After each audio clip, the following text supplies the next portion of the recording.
Welcome to Public Speaking with Peter George. Do you want to be calm, confident, and credible every time you speak in public? Then stay tuned as Peter and his guests discuss public speaking tips, techniques, and tactics that help you increase your impact, influence, and income. Here's your host, Peter George. My guest this week is Suzanne Evans, president of Driven Inc., where they use simple numbers and straight talk to help you start, scale, and skyrocket your business. Suzanne is a mom, wife, sister, entrepreneur, and risk taker. Her work blends business, strategy, lifestyle, and storytelling in a way that allows people to build businesses that shape the world to be a better place. The process of momship and business ownership and life has a delicious mix of messy, exhilarating, devastating, and exciting moments. This all positions Driven perfectly to help more good people do more good work in the world.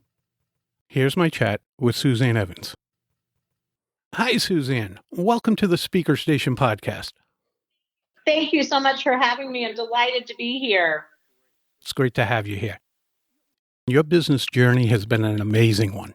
You've gone from what? A spare bedroom in your apartment to being on the Inc. 500,000 list of fastest growing small businesses. And you've done that for 5 years in a row. Can you share a little bit about how you made this happen? Honestly, I started like so many people do, which is in a job, job dissatisfaction. I'm a pretty happy person, so it wasn't like I was in a miserable job or a horrible job, but some job dissatisfaction, wanting to be more responsible for my income and having some ideas of what I wanted to do, but not really clear. And so through some soul searching and some researching and some bad decisions, I ended up actually going down the coaching route and getting some training in life coaching and started a small little business while I was in a 60-hour-a-week day job and built it on the side. And before I'd known what was happening, in about a year's time, I built a 6-figure business while staying in a day job that was paying me about $45,000, $50,000 a year. And I stayed in that day job for 2 years while I continued to grow the business. And through speaking was really my main source of growing the company. We grew it to several 100,000. And then before we knew it, I was out of the day job and I had shifted to the business I have now, which is marketing consulting, business coaching.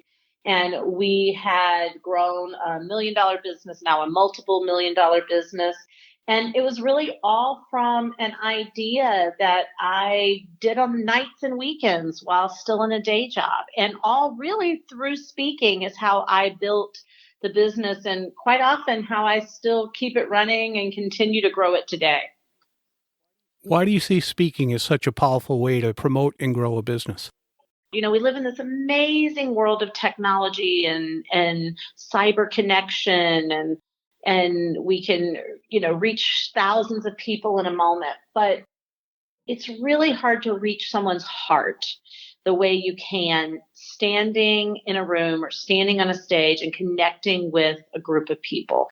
It's the best way I can describe it is going to someone and saying, hey, have you ever wanted to see the Rolling Stones in concert? And they go, yeah, I love the Rolling Stones. And they say, I have concert tickets. Do you want to go with me? And they say, no, I have the CD. Right. Even if you have the same information and the same conversation, having it in person, that in-person connection just trumps everything that there is in business and in connectivity. There's something special about having that one-to-one. Yep. Even if you're speaking to thousands, having that one-to-one connection with people. Yeah, 1,000%. Video is great. It's the next best thing. But absolutely nothing better than having that in-person connection. Hey, speaking has obviously played a huge role in your success. Besides using it as a mean to connect one-on-one with people, how else have you used it in your business? Well, we use it for most of our it's our nurture secret. Well, it's a couple of things. It's our hook.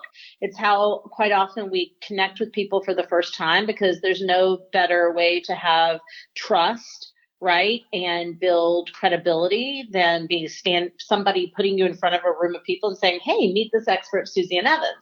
So that's first and foremost. And then, so we use it as the hook, and then we continue to use it as a nurture because, if somebody comes into my realm, I hold a lot of my own events and I hold a lot of my own conferences and workshops. And sometimes there's 20 people in the room and sometimes there's 500 people in the room. And that's how we nurture people, because people want to be in a room with other people, and they trust and they learn and they connect better when it is in person. And then we also use it for visibility, right? Sometimes we're not speaking somewhere with the intention of getting a client. We don't even expect to, but the visibility on being on stage at a conference or an event or some type of, teaching or training is the best kind of visibility you can get. It really is. Like I said before, I don't believe anything replaces that one-to-one connection you can make. It never does. You're exactly right. People try to use technology, and it's great, like you said, but it just doesn't replace it. Absolutely. So when it comes to speakers going out and trying to get speaking gigs, they're going to hear an awful lot of no's. How do you suggest the listeners stay optimistic and keep pushing forward? There's a few things. If you're not going to start this off being an optimistic person, don't do it. Speaking's too hard. It's really hard. If you truly want to build a business being a speaker, I am a speaker, but I didn't build a speaking business. I used speaking to grow my business.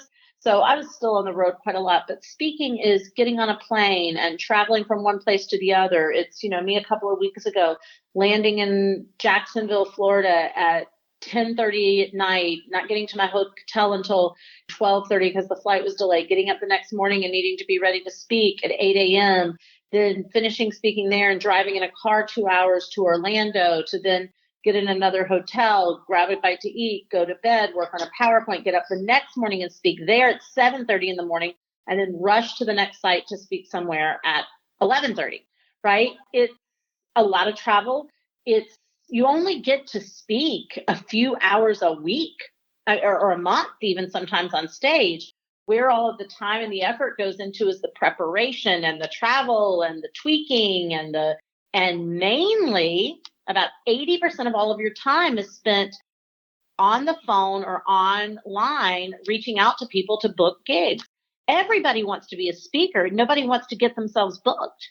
It's easy to be a speaker. It's really hard to be a booked speaker. People don't want to peek behind the curtain. That's right. They don't want to see the hard work that goes into it. It's like anything else. Go back to the Rolling Stones that you mentioned. Of course, they just get up there and play, right? They don't have to practice and come up with new songs. And, we don't think of that stuff. And I think a lot of people believe that speaking is easy. Right. Exactly. It's the time on the stage or in front of people is maybe the easiest part, if you will. But the business side, it's like any other one. Absolutely. Since we're talking about speaking, when it comes to being a truly effective speaker, one who really engages and serves their audience, what do you believe an up-and-coming speaker should focus on? Getting booked, because you will never get good until you get booked. Everybody wants to be great before they go out and get speaking gigs. And listen, you've got to have a talk together, right? I mean, you've got to have a basic talk together and you have to know what you're talking about. But that doesn't actually take that long, right? You need to book yourself everywhere you can book yourself, because what you actually will do is you will only get good when you are out speaking. We can a million times try to go, I'm going to tweak this and I'm going to work on this and I'm going to do this. And it never works out until you've been in front of a room and you've gone, oh, they laughed at this. Oh, they had a reaction to that. Oh, this didn't land. Oh, this landed really well, right? It's just consistent. It's being consistent, and it's consistently booking yourself that will get you consistent growth, right? And so everybody wants to focus on, can I be awesome? And you can never be awesome until you do it enough, and you'll never do it enough unless you're on the phone making 50 calls a day to try to book yourself for gigs. Makes perfect sense. Yeah. What do you believe too many speakers might focus on that doesn't really help them? Tweaking content and tweaking content and the world doesn't need any more content. I mean, anything we need to know, we can get online and Google it and have an answer. So bottom line is that you need to figure out that you need to know your content, but the way that you'll be a booked speaker time and time again is that you're so good, you move a room, and you'll never be so good you move a room until you start booking a lot of little rooms to build up your confidence, to build up your material, to build up your certainty, to build up your audience interaction. When you started all this, what was your biggest hurdle? Probably my biggest hurdle was getting booked, right? Like anybody else. Sure. And I just, I really got confident and clear that it was going to require me to just book myself anywhere I could book myself all the time. And as I did that, you get a little more credibility and you get a little more certainty, and you can go to, the next level of group of people. And so, so for me, it was having the time, because I was in a day job, to make all the calls I needed to make to get the results that I needed to get. But you figure it out, and you figure out how to start using your, you start figuring out how to use your lunch hour to make a few phone calls. And I was on the train on the way home, reaching out to places. But I've coached thousands of speakers. And the bottom line is the best speakers aren't the most successful speakers. The most successful speakers are the ones who make the most phone calls to book themselves. Again, that part behind the curtain. That's right. Hey, you've done a great deal of speaking and been interviewed often. Is there a time when you thought, hell yeah, everything is just clicking? Never. No? No, I mean, listen, there's been better times than others, but really the bottom line is that I'm just a girl trying to make a living. And what that means is that I have amazing moments where I knock it out of the park, and the audience, you can tell they're connected and they want more. And I've had moments where I walked in and thought, oh my gosh, how did I even end up here? These people hate me. And I don't, I learn from every single one of them, but I don't overanalyze any of it. I just focus on getting the next gig, trying to be a little better than I was the time before. And I came from the Broadway theater industry, and, working in something like that, you live and die by a New York Times review. And one of the things I learned working in the Broadway theater industry is if you get an amazing review, you wake up the next morning and you bust your ass to sell tickets to the show. If you get a horrible review, you wake up the next morning and you bust your ass to sell tickets to the show.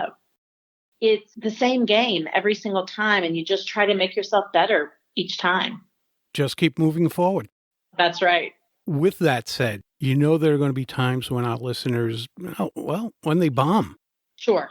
Moving forward is great advice. I agree with you.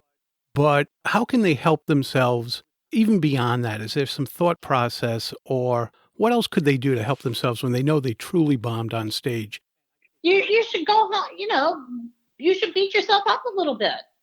I mean that seriously. It's like, why would I allow myself to show up and be that bad? So you have to determine, was I not prepared?